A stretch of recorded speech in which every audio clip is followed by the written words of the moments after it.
Johnny Depp claims that Christianity is a lie. Let's take a look.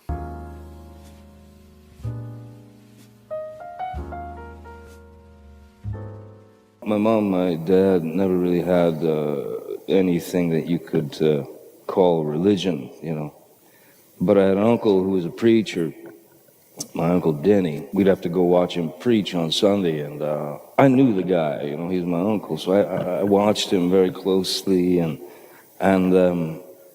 he had that beautiful kind of evangelical cadence that draws you in. And then it's, you know, maybe I'm 6, 7 years old, and suddenly you see grown-ups, adults, you know, throwing their hands up into the air, screaming, "I'm saved," running up and grabbing his ankle and kissing his shoe and speaking in tongues and all that stuff. I think evangelicals need to be careful of this, particularly charismatic evangelicals, where when people see you at church as bold and passionate and courageous and loud, but then the second that you leave the church, you're grumpy and dismissive and impatient. This can really build up a sense of almost disdain in people. And this is why Paul writes, "Let not many of you become teachers, knowing that we are under a greater condemnation." So if somebody claims to be some kind of leader, they just got to be careful that the inside is shinier than the outside. Otherwise, as people dig deeper and deeper, they become more and more disillusioned. Let's keep going. I mean, it was intense, you know, and again, like I knew the guy. He carried a lead pipe in his golden Cadillac with a TV in it to stove people's heads in if he had to. So I could see the two sides of the man. So at that ripe old age of 6 or 7 years old, I realized this is bullshit.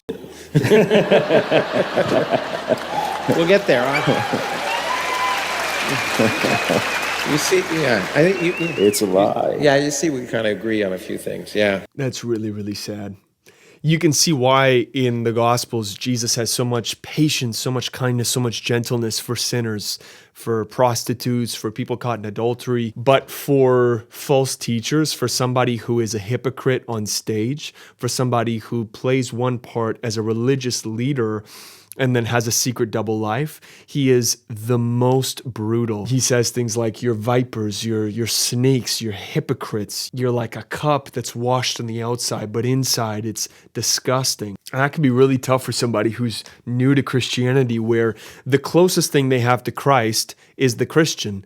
And if the Christian at its core is rotten, then Christ must also be rotten, is what they think. There's sort of two ways that you can try to address it. There's sort of a philosophical way, and then there's a personal way. In the philosophical sense, it's like, just because somebody plays a song bad doesn't mean it's a bad song. Somebody who's never taken piano lessons could try to play Mozart, and you might walk away with the impression that Mozart is a bad composer. But it's actually that somebody was a little too ambitious with their claims. They claimed to be a great piano player. They claimed to be playing Mozart, but they're actually playing something that didn't sound anything like it. So on the one hand, Christ is this poor, homeless man who is ridiculed, insulted, and eventually crucified, but he doesn't return insult for insult. He doesn't return evil for evil. He doesn't try to gain status for himself for the sake of his own glory, but instead he only glorifies God the Father. Whereas Johnny's uncle is driving a golden Cadillac with a TV in it, ready to bash someone's head in with a lead pipe. And then on top of that, if you want to get deeper philosophically, you could say, well,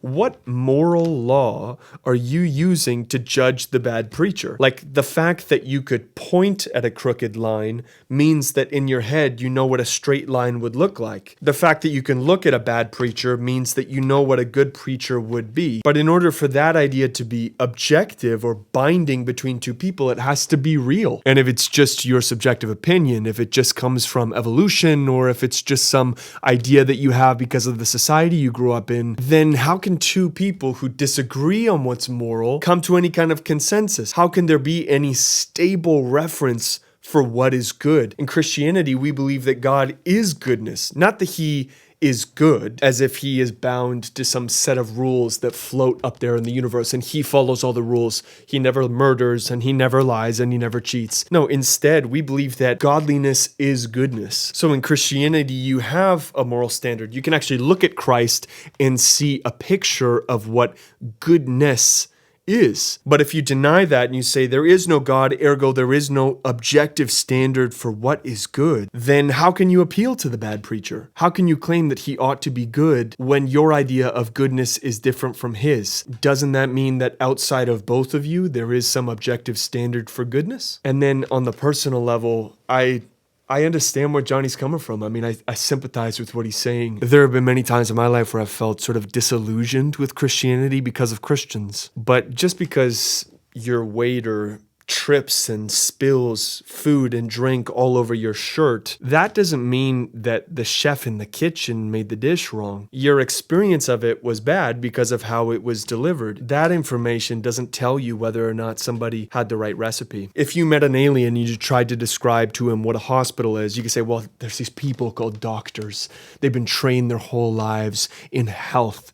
And if you go there with a problem, any issue, they will make you healthier. You'll walk out of that place and you will be healthier than when you walked in. I guarantee it. That alien would show up at the hospital the next day expecting to find the healthiest people in the city. Instead, he would find the sickest people because it was only people in a desperate enough situation that felt they had the need to go. And in a similar way, Paul the Apostle writes, you see your calling, brother, in that not many wise, not many noble, not many capable are called, but God has chosen the foolish things of the world to put to shame the wise, so that no flesh would glory in his presence. So the Bible claims that not the high status, the high IQ, the most attractive people, the most educated people are going to come to him. Rather, God purposefully chooses a few of the lowly. And what you would expect to find is those would be, in some sense, like the most off-putting people, like the people who really need God, the people who really need a doctor. That's why we don't say that Jesus taught the world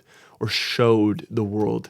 We say that he saved the world. And the only people who get saved are the ones who have big problems to be saved from, right? So on a personal level, it's like whatever anger, frustration, resentfulness Johnny feels towards his uncle, Jesus feels that much more so. That's why he says, it would be better if a stone was tied around your neck and you were thrown to the bottom of the ocean than to lead one of these little ones astray. So Jesus, even though he loved false teachers and he died for them and he forgives them, still his human nature severely disliked them because he knew the effect that they had on the people that he loved. And I think Christians should feel the same, with fear and trembling, because we're supposed to take the speck out of our own eye before we go to take the log out of the other person's eye. But Paul the Apostle says we should judge those that are within. And if there's a false teacher in a church, that person needs to be called out viciously. If there's a pastor driving around in fancy cars from the crazy amount of money that they've made from the sermons that they preach, if they see godliness as a form of gain, if they love money, if they want to get famous, we should call them out. We should do what guys like Mike Winger does and put it out in public display, because that's the only way we can heal that wound, is to be very, very honest and straightforward. So even though I sympathize with Johnny and I actually really do understand the feelings that he has, at the same time, his conclusion's wrong. The fact that bad preachers exist means that there is such a thing as a good preacher. And in order for the category of goodness to exist at all, it must be grounded in the one who created all things. And that's why we say, not that God is loving, but that God is love. Anyway, that's it for this video. Thank you so much for watching, and please feel free in the comments down below to poke holes in my epistemology. Tell me what I've got wrong. Also, like the video, make sure you're subscribed, because the algorithm kills us, and we would love for this content to get out to more people. So if you'd be willing to share this with a Christian friend that you have that you feel like would appreciate this type of content, and we'll keep working hard to make videos for you guys. Okay? Love you. See you in the next video. Peace. That was a great video. The YouTube algorithm thinks that you would like this video. Let me know if they nailed it.